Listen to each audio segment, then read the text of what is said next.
दोस्तों, एक दफा महमूद गजनवी ने ख्वाहिश जाहिर की कि मैं हजरत खिजर अलैहिस्सलाम से मिलना चाहता हूँ, उनकी जियारत करना चाहता हूँ। उनकी महफिल में एक गरीब शख्स बैठा था। वो खड़ा होकर कहने लगा कि बादशाह सलामत, मैं आपको उनकी जियारत करवा सकता हूँ, लेकिन इसके लिए मेरी एक शर्त होगी। महमूद गजनवी ने कहा, कैसी शर्त? उसने कहा कि इस काम के लिए मुझे 6 माह की मोहलत दी जाए और इन 6 माह तक मेरे बच्चों का खर्चा भी आपको देना होगा। गजनवी ने कहा, ठीक है। वो शख्स चला गया। 6 माह के बाद महमूद गजनवी ने उस शख्स को बुलवाया और उससे पूछा, हाँ भाई, हजरत खिजर अलैहिस्सलाम से मिलने का कोई वजीफा मुकम्मल हुआ, कुछ इंतजाम हुआ? उसने कहा, जी कुछ वजीफे उलट हो गए, बराए करम मुझे 6 माह और दिए जाएं। महमूद गजनवी ने कहा, ठीक है। वो शख्स चला गया। साल के बाद फिर महमूद गजनवी ने उस शख्स को बुलवाया और उससे पूछा, हाँ भाई, हजरत खिजर अलैहिस्सलाम से मिलने का कोई इंतजाम हुआ? उसने कहा, जी मैं कहाँ, खिजर अलैहिस्सलाम कहाँ, मेरी इतनी औकात कहाँ कि मैं आपसे उनकी मुलाकात करवा सकूं। मैं तो एक गरीब शख्स था, साल तक मेरे बच्चों का खर्चा चल गया, उन्होंने जी भर के खाना खाया। मैंने तो आपसे झूठ बोला था। अब इस झूठ की आप जो भी सजा देना चाहें वो मुझे कबूल होगी। महमूद गजनवी ने अपने एक वजीर की तरफ इशारा किया और उससे पूछा, हाँ वजीर, इस शख्स की बादशाह से झूठ बोलने की क्या सजा होनी चाहिए? उसने कहा, जी मैं तो कहता हूँ कि इसका सर कलम कर दिया जाए।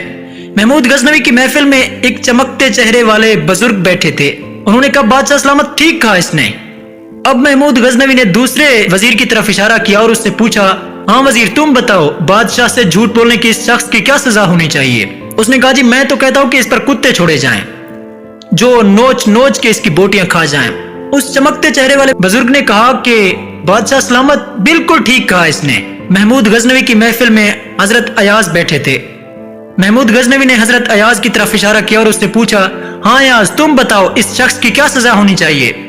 उसने कहा, जी मैं तो कहता हूँ कि इसे माफ कर दिया जाए।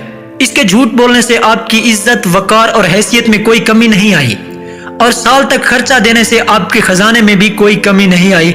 आप इसे माफ कर दें। उस चमकते चेहरे वाले बुजुर्ग ने कहा, बादशाह सलामत, बिल्कुल ठीक कहा इसने। अब महमूद गजनवी ने उस बुजुर्ग को बुलवाया और उससे पूछा, हाँ भाई, ये क्या? जो कहता है कि इसका सर कलम कर दिया जाए वो भी ठीक कहता है, जो कहता है कि इस पर कुत्ते छोड़े जाएं वो भी ठीक कहता है, और जो कहता है कि इसे माफ कर दिया जाए वो भी ठीक कहता है। इसका क्या मतलब है? उस बुजुर्ग ने कहा, जी ये जिसने कहा ना कि इसका सर कलम कर दिया जाए, असल में इसका खानदान कसाई था, इसने अपने खानदान का इजहार किया। और ये जो दूसरा वजीर है जिसने कहा कि इस पर कुत्ते छोड़े जाएं, दरअसल इसके आबाओ अजदाद बादशाहों के कुत्ते नहलाया करते थे, इसने अपने खानदान का इजहार किया। और ये जो हजरत अयाज बैठे हैं, ये सैयद हैं और सैयद करबला में लुटे भी गए, उन पर तीर बरसाए गए, पत्थर बरसाए गए, लेकिन उन्होंने किसी को अजियत देने के बारे में सोचा तक नहीं, उफ तक नहीं की। जब ये बात कही ना कि ये सैयद है, तो महमूद गजनवी अपने कुर्सी से खड़ा होकर कहने लगा कि अयाज, तूने बताया ही नहीं कभी मुझे कि मैं आले रसूल हूँ, मैं सैयद हूँ, इतना बड़ा धोखा।